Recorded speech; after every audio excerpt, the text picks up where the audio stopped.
Archaic Records.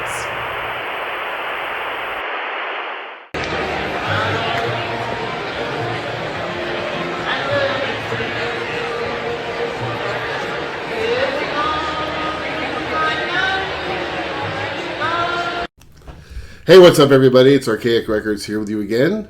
My name is Jamie, coming to you from Nashville, Tennessee.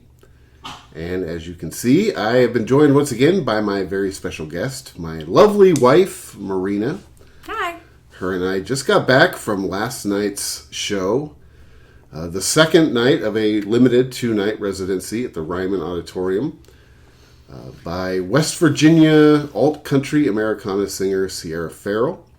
Now, if you have not had the opportunity to attend a show at the Ryman Auditorium, you are missing out for no other reason to come to Nashville to see a show at the Ryman Auditorium. The place is absolutely incredible. I would say, apart from the Fillmore in San Francisco and Turner Hall in Milwaukee, it's probably my third favorite music venue I've ever been to. Ironically, we've lived in Nashville for 3.5 years. And I think this is only our third show we've ever been to at the Ryman, but the place is absolutely incredible. The reason why my lovely wife, Marina, is on the show today, apart from adding a little bit of sex appeal, not that I don't, mind you, is because she is a huge Sierra Ferrell fan. Ironically, you and I have had tickets for Sierra Ferrell in the past. Things have never really worked out, so this ended up being your first time seeing Sierra Ferrell. I think one of your top 5, if not top 10 favorite artists of all time. So before we get into the show itself, why don't you tell people a little bit about what you were expecting, maybe a little bit how you discovered the music of Ms. Sierra Ferrell. So I discovered Sierra Ferrell, I think in 2020. Gems on VHS. I'm sure if you're watching this, you've probably heard of it. It's an awesome YouTube channel based in Nashville. Yes, yeah, where they highlight kind of like underground artists, a lot of street performers, some people who are not signed, very indie. And I think Sierra Ferrell was first on there like 6 or 7 years ago. And then she was on Western AF and then just kind of blew up from there. I don't think she released her first album until 2021. And it did really well. She's kind of been around the local scene for Honky Tonk Tuesdays at the American Legion in East Nashville. We're more of a Bluegrass Wednesday people, so we've never actually seen her there. But she's definitely paid her dues, and she's just an amazing performer. And she's just, I think there's just some artists that have it, and you can't really describe what it is, but she definitely has it. And I think that people were drawn to her videos, as was I. And so it's cool to see her have come this far. Well, it's funny you say that she has it, because I'm not super familiar with Sierra Ferrell's music, which is why Marina is on the show with me today. But I'll tell you this, and this is going to sound this might sound silly or superficial, but as we were watching her perform last night, I thought to myself, she looks like a Nashville star. She looks like an old school Nashville star. Yeah, absolutely. Yeah. It's funny, too, we were talking about this driving home last night. Now, this may not mean much to you if you haven't been there before, but in 2020, of course, the pandemic hit, so the event ended up getting canceled. But she was supposed to play Muddy Roots, which is... Yeah, she was the headliner. We love Muddy Roots, but it's a small DIY type of thing, and to see where she's come in 4 years from, headlining Muddy Roots to selling out 2 nights at the Ryman is amazing. crazy. Yeah, I think one of her songs went viral on TikTok. I think there's like a remix of In Dreams that went really crazy. So I think it's kind of cool in some instances when the internet will internet, and these people will gain notoriety and popularity just from being fantastic. Obviously, there's a lot of bad sides to the internet, but this is kind of the good side, when people kind of get the acclaim they deserve. And I think she's only going to grow from here. I mean, I don't know her personally, but it's so cool to see an artist start out as she did. I mean, as a street performer in New Orleans and busking and traveling, and to be playing 2 nights at the Ryman. I mean, that's amazing. Yeah, one of the things that struck me about the show last night, again, I'm not as familiar with her music or her fan base, but was just the wide demographic of fans. There were everybody from sort of hipster teenagers to people in their 60s, and they were just all in. Yeah, Jamie and I like to play the game before we go to a show. We say, what do you think the crowd's going to be like? And this time, we couldn't nail it down. I couldn't really. Yeah, no. I mean, I expected it and this is a term that gets overused, and I don't always like it, but I expected it to be, just kind of Nashville hipsters, and it was not. It was a very wide demographic. She reaches people all across the spectrum. I was very impressed. Yeah. And people just genuinely, love her. Yeah, the crowd was the crowd. They was know very every receptive. word to every song. Yeah. After every song, people are jumping up and dancing and cheering. It was a fun crowd. Yeah. That was fun, and that's the thing too. Is sometimes one of the things I complain about sometimes about going to shows is the crowd. But we went to the Drown show earlier this week and the Sierra Ferrell show last night. And both crowds couldn't have been better, in my opinion. Yeah, nothing like going to a show in your 30s. I'm kind of tired this morning. Yeah. We woke up. We're like, all right, let's do a video real quick. So I did get a Hatch print. I'm going to show you guys. So when people play the Ryman, they get custom one-night-only Hatch prints, kind of limited run situation. So this is the one for night 2, Sierra Ferrell. The opener was Vaden Landers, who unfortunately we actually didn't catch because the merch line was so long that it took 45 minutes. So I do apologize. We've watched some of his Gems on VHS videos. He's talented. It was crazy. Yeah, we spent the entire duration of the opening act waiting in the merch line, and I can just tell you from first-hand experience that Sierra Ferrell is baking some serious cake with her merchandise. Good for her. Yeah. It was cool. She had somebody hand-stitching handkerchiefs, and the people at the merch line, they weren't rushing you considering how long the line was, which was kind of nice. So considering this was your first time seeing her, somebody that we've planned on seeing in the past, somebody you've been a fan of, what were your expectations heading into the show? Were there any songs you wanted to hear specifically? I mean, obviously you've seen things on the internet of her performing, but did you have set list hopes? I mean, what were your expectations heading in? I didn't really have any expectations, to be honest. It wasn't until I think Wednesday morning that I was like, oh man, Sierra Ferrell's coming to town. I should probably go see her. I wouldn't say cursed, but I bought tickets twice to see her, and 2022 was like the worst year we've ever had. So I did not make it to either of those shows. So I guess third time's a charm. And the tickets we had last night were... We got amazing tickets. It was on resale, and it was like right up next to the stage in section 7. Not quite in the front, but really close. Like, we got really lucky with the tickets. My expectations... I didn't really have expectations except that I knew she was an amazing vocalist, and she seems to be a performer who kind of puts all of her energy into her shows, and that's definitely what we got. We'll have a video at the front of what the stage looked like. The stage designs were amazing. I love that she kind of uses this like fantastical imagery. The first night she had this moth outfit. Last night she had this long, very Loretta Lynn Opry. Yeah, it was like an Opry ball gown. Yeah, and there was like vines all over the stage, and the backdrop changed to stars midway through, and there were stars in the sky. It was very, like her aesthetic is cool. I love that they thought through all of that, and her supporting band, it really looked like you were at the Opry in the 70s. Like, I think the closest comparison I could make nowadays is I really think we're kind of seeing like a new Loretta Lynn. Not a new Loretta Lynn, it's not okay to say, but that same kind of... I feel like Loretta Lynn back then was a little more combative. She has that one song about birth control, which I love. She was more combative. She spoke her mind. So Sierra Ferrell really reminds me of Loretta Lynn, and that's kind of the experience that, like the old school honky-tonk country music. Mm-hmm. I love that she's bringing that to the stage. Well, you mentioned it just talking about her band. And that's the thing about Nashville, and this scene isn't necessarily my luggage. I'm not an expert on this type of music.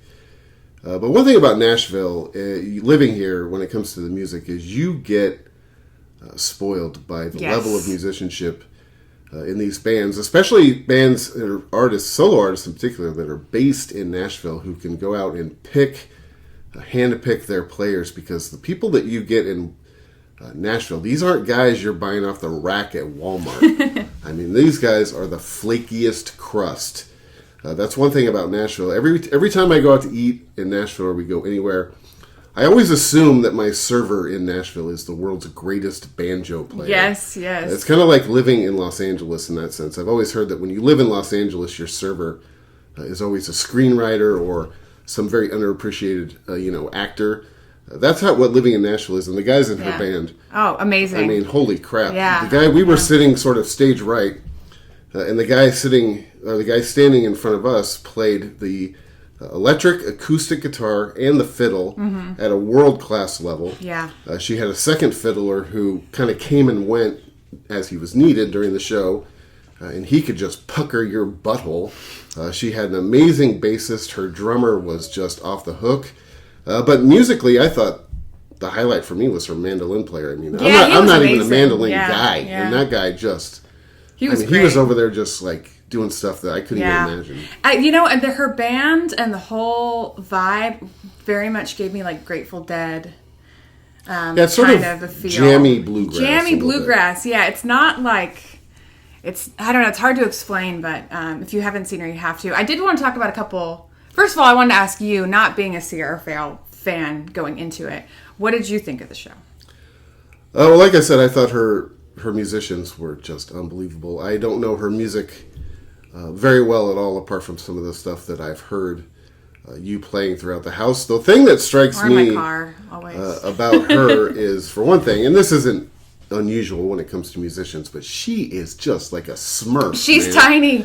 And she's got this voice that just comes from her shoes. Oh my gosh, yeah. And her voice, I think, was the thing that struck me, because again, this is Nashville. You kind of get spoiled around these people who, I mean, you go to karaoke in this town and they'll like humiliate you. Yeah. Because of the talent in this city. But she sort of, to me, and again, this isn't necessarily my area of expertise, but she's going to go somewhere, and I think that her career trajectory is firmly in her own hand. One, because of her talent, which is undeniable, and two, because even at a relatively young stage in her career, and of course selling out 2 nights at the Ryman is nothing to sneeze at, but her fans are just committed. I mean, you can tell that they absolutely love her, and so I think that she's going to go really far. As far as the show itself goes, I thought it was really great. We went and saw another show. We went and saw at the Ryman Auditorium. We went and saw Regina Spektor. I thought this show was a million times better. Yeah. No disrespect to Regina Spektor, but I thought the show was way better. Yeah. Her backing band was great. She brought out a couple of guest musicians with her. Tim O'Brien, who's somebody that I'm not a big country guy. I didn't know who he was. I assume you probably knew who he was before he came out, but he did a great song with her. He had this like really great kind of soulful, sultry kind of country voice. She also brought out another guy with her, and I can't remember his name, but he was another Tim. I do remember she mentioned that. She brought out a couple different people from West Virginia. They did a song called "The Garden," which I thought was a song she did with Tim O'Brien. She did 2 songs. She did Years. She did that was Tim O'Brien. She did 2 songs with Tim West O'Brien. Virginia guy. Yeah. Who's the other guy? Tim something. We do apologize. It's early, and there's only so much information our brains can take. But speaking of that song, I will say the standout tracks last night. I think a lot of people go to see Sierra Ferrell to see, In Dreams, obviously, because that's the song that went viral. But the standout tracks to me were actually Years, the song she did with Tim O'Brien. And then I'm pulling up her new album because it just came out today. She, for the first time, played a song called Wish You Well, which was just an emotional, beautifully written song. That was the first time I'd heard it. And sometimes when you hear a song for the first time live, you don't always quite take it in. But that was an amazing song. So those are probably my 2 favorites. She did a Dolly Parton song. And she played for what? 2 hours? Yeah, she played a full 2 hours. She played a while. One thing I will say, speaking of the new album, they were selling it last night. Yeah, it doesn't officially drop until today. Today, yeah. I think she's doing a signing at Grimey's. So I thought it would be fun to unwrap it on screen because look, it's fresh, untouched. And you got the cotton candy. I did, yeah. She was like, "Do you want black or do you want the cotton candy?" And obviously, we want cotton candy because the limited edition Candyland vinyl indie record store press. So do we want to open it? It's your thing. All right, we're gonna open it. Let's do it.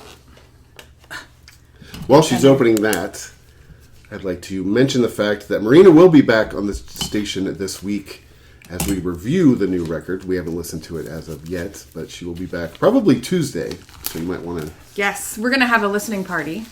We're going to put on this album on the record player, take some notes for all you guys. We've already heard some of the songs because I played a lot of them last night. While you're opening it, real quick, I just want to say one of the new songs she played last night that I really liked, and she sort of gave a little bit of a monologue as to what it meant to her, and I have to look at the title real quick because I don't want to misquote it, but it's the first song on the record. It's called American Dream. Oh, that was great, yeah. And the way she described what that song meant and what it means to her is something that really resonated with me.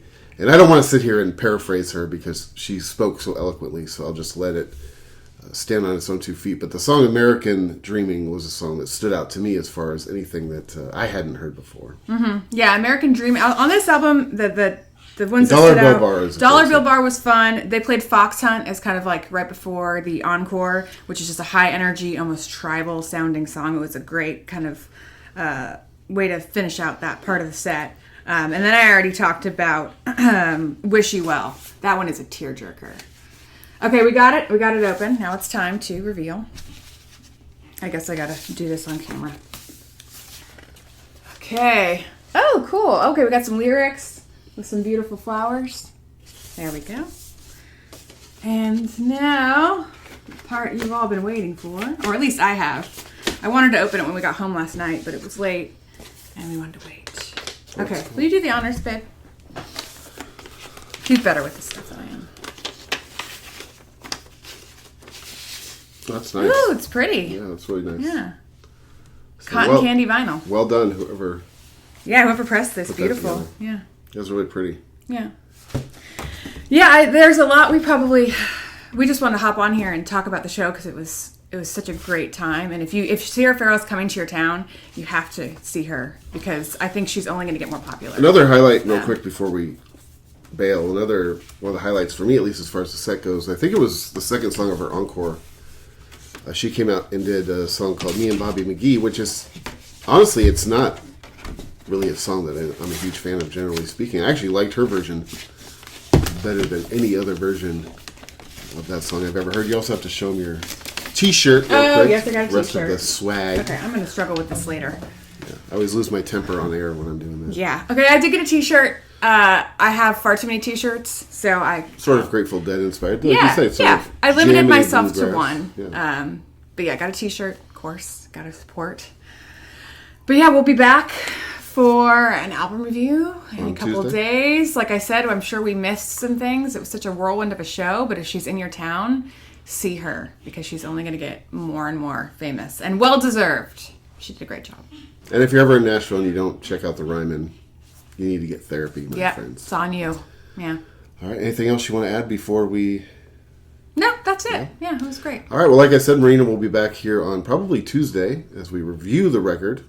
What's the record even called? Oh, the record is called Trail of Flowers. Trail of Flowers by Sierra Ferrell. So we will be back on Tuesday to review the record. We're going to have a listening party this weekend, and we will give you our thoughts. I'm sure that this record is going to be pretty snug. I don't have any doubt about that.